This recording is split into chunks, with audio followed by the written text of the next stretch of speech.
This clip is brought to you by SaveWithConrad.com.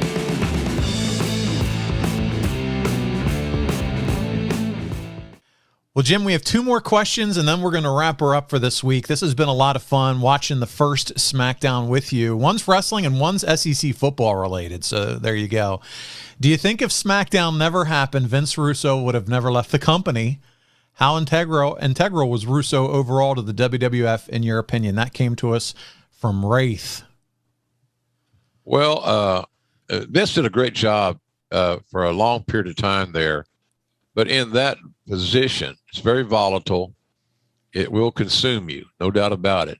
I thought that his end was approaching. And not personally against him. I have nothing in the world against Vince Russo.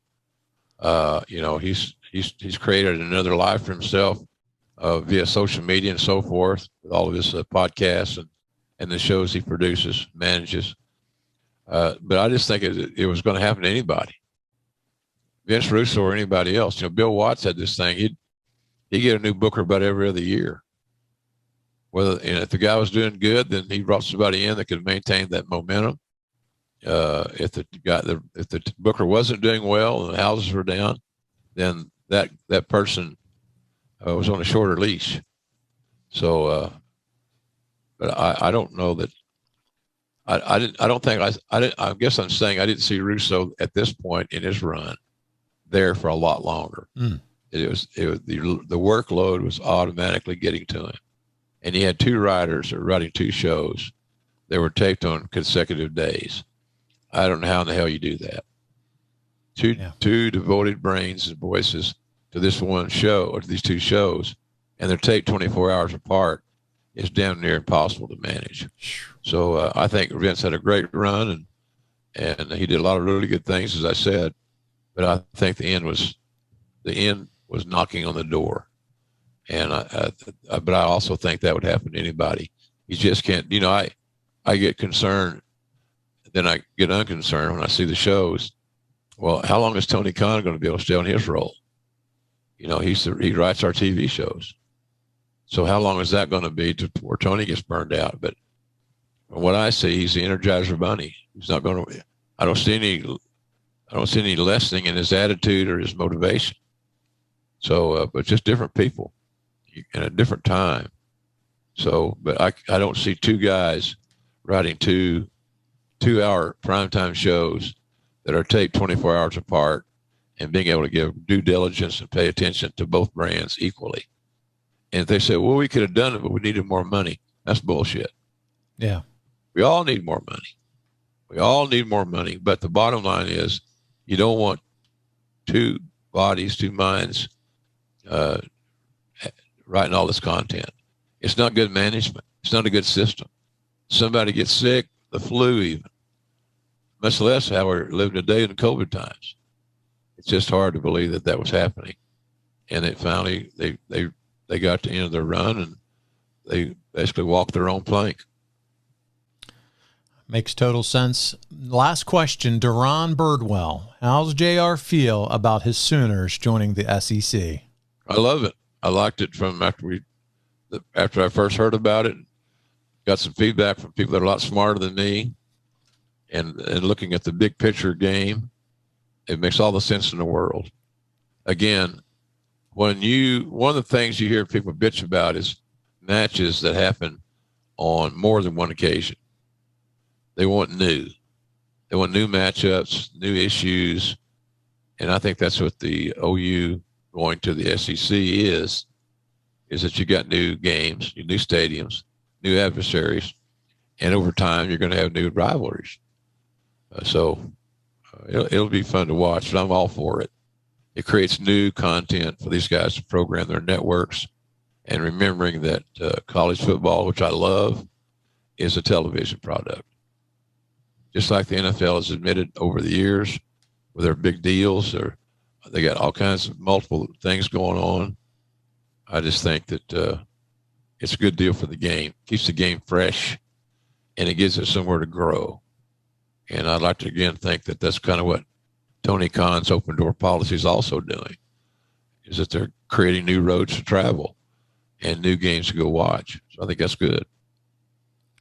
Well, Jim, listen, speaking of college football, there's really only one way if you're going to stay at home to enjoy it, and that's by eating some good old barbecue. And, JR, I know you have some things available on a certain website that you need to share for all of us so that we can make sure our barbecue's done just right.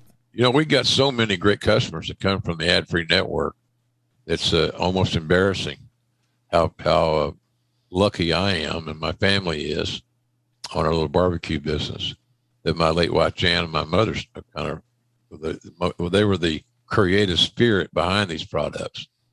JRSBBQ.com, costs you nothing to look. Two barbecue sauces, a chipotle ketchup, jalapeno honey mustard, which you mentioned earlier is healthy as heck. We got new seasoning in, all fully stocked. We're coming off Monday Night Raw after SummerSlam, where Triple H had broken your arm, Jim, and won the title for Mankind. Did you remember you're actually at ringside doing the commentary with a cast on? Yeah. What a pain in the ass that was. Pain in the cast. It was just, yeah, I remember. Look, I look back at it, and it's hard for me to identify with that a wrestling announcer can get so quote unquote over to a lot of the public that you would do something like that to further along your champion's angle and to influence the championship as it was.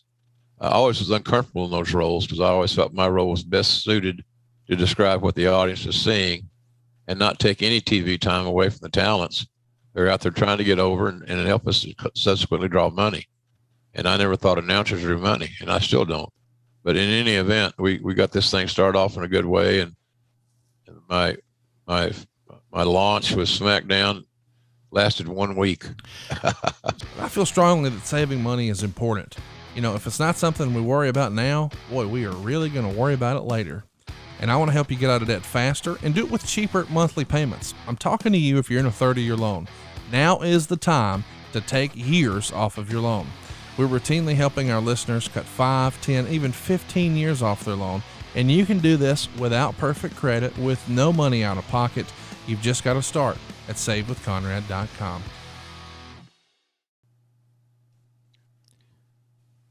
While we're watching this match, Jim, I'll ask another fan question while we do this.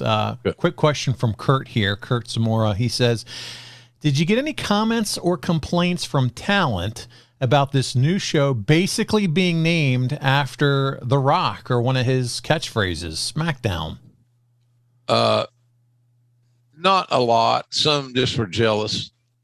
They didn't complain in front of him, in front of Rock. Nobody complained in front of Rock about the show being named Smackdown. So, and as it's worked out, it's been a perfect name. It's been a great name. You could think of 20 other names, but why not Smackdown? That's my question to you. Yeah. Why not Smackdown?